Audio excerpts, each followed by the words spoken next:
पाप से ही उत्पत्ति है और पाप करना ही हमारा कर्म है। इसका मतलब ये नहीं कि जानबूझकर किसी का गला काट दे और कहे कि यदक्षरम पदभ्रष्टम मात्राहीनम चयति। अगर गलती से किसी कार्य को करने में आपसे कहीं भूल हो गई या पाप हो गई, उस पाप को नष्ट करने के लिए बताया गया मंत्र। अगर उससे भी बड़ा कोई ऐसा आप गलती अपने जीवन में कर चुके हैं जिसका अनुभव है कि हमने गलती किया है, इस गलती से हमें मुक्त होना है, तो अपने मन में निश्चय कर लीजिए कि आज से हम ऐसा गलती जीवन में कभी दोबारा नहीं करेंगे। जो हो गया हो तो हो ही गया, उसको तो वापस नहीं ला सकते। लेकिन हम क्या करें, तो भगवान नाम का चिंतन करें, भगवान की शरणागति हो जाए, किसी के गुण अवगुण को देखना बंद कर दें, किसी की बारे में बड़ाई बुराई कहना बंद कर दें। भगवान कहते हैं सर्वधर्मान परित्यज्य मामेकम शरणं व्रज। कहते सारे धर्म सारे भेद भाव को भूल जाओ और तुम एक हमारे चरण में आ जाओ, मैं तुम्हारा उद्धार उसी प्रकार से कर दूंगा जैसे कि कपड़ा गंदा हो जाता तो उसे धुल दिया जाता, तन गंदा हो जाता तो स्नान करके हम स्वच्छ कर लेते हैं। इसी प्रकार भगवान कहते हैं मैं तेरे सारे पापों को धुल दूंगा, तुम मेरी शरणागत हो जाओ, मैं तुम्हारा कल्याण कर दूंगा। इसलिए चिंता ज्यादा करने की बात नहीं है, जाके आराम से सोने की बात है ना। भगवान के शरणागत हो जाइए, उनका नाम का जप कीजिए, आपका सारा पाप ताप नष्ट हो जाएगा। अब क्या होता है,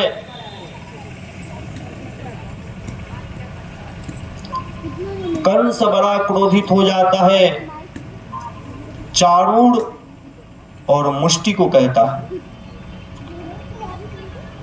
कि मल्ल युद्ध का ऐसा क्षेत्र बनाओ जिसमें तुम दोनों पहलवान मिल करके अगर एक को कृष्ण हराने लगे तो तुम दोनों मिलकर कृष्ण का वध कर देना।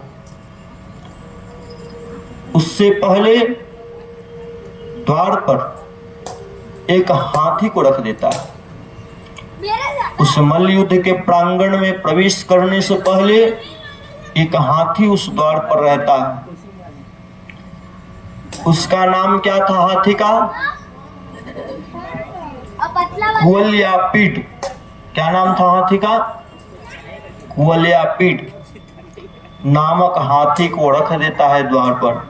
वो हाथी इंद्र के जैसा बलवान, ऐरावत के जैसा बलवान था। उस हाथी पर पिलवान बैठ जाता है महावत और हाथी को मदिरा पान करा देता है। भगवान कृष्ण जैसे आते हैं मल्ल युद्ध में प्रवेश करने के लिए, हाथी तुरंत भगवान कृष्ण को पकड़ लेता है और पटकने का चक्कर में लग जाता है। जैसे सूंड से भगवान कृष्ण को लपेटता है और ऊपर उठाता है, तब तक भगवान अपने मुष्टि से, अपने मुक्के से भगवान हाथी के मस्तक पर इतना जोर प्रहार करते हैं कि हाथी वहीं धराशायी हो जाता है और प्राण त्याग देता है।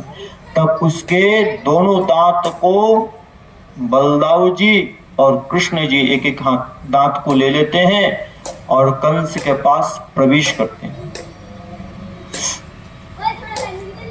कंस देखता है, कहता अरे वाह मेरे भांजे, सच में तुम बलवान हो। मैंने सुना था, लेकिन हमारे राज्य में आकर तुमने इतना बड़ा बड़ा क्रिया कर दिया, ये भी मैंने सुना, लेकिन अभी विश्वास नहीं हुआ। हमारे सामने तूने तो कोई ऐसा कार्य नहीं किया जिसको मैं मान जाऊं कि तू इतना बलवान है।